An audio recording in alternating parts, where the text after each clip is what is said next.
صدای تو، می لرزد تنم از مقبولی چشمای تو. قامت چه سر و یاد این دل باخته، نرفت از یادم شیرینی گپایت. ای مرد جانی رسا در خاطرم افتاده ای، در گنج خانه مرا آتش زده سوختانده ای، در بیرون بیمان مرا جوابت مورد جان، شرفای پاتا میشنوم در پشت بام ایستاده ای، شرفای پاتا میشنوم در پشت بام ایستاده ای. دختر خانه چی کنه سر به دیوار زنه، نام بچه کا بگیره و را پدر دار زنه، نام بچه کا بگیره و را پدر دار زنه. حوصله نمانده در جدایی یار کن وای، که یار سر بر در بیمار زنده، که یار سر بر در بیمار زنده.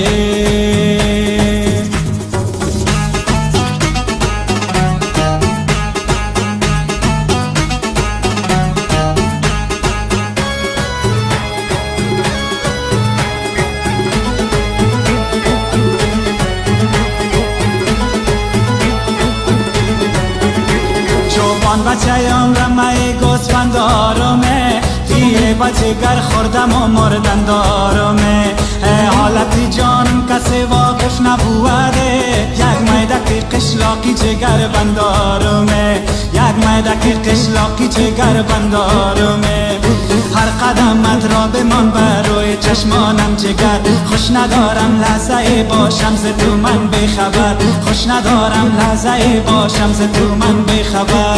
بچه آمد نمیخواهد تو باشی در کنار، ای خدا سازد خرابش تا بگردد در بدن، ای خدا سازد خرابش تا بگردد در بدن.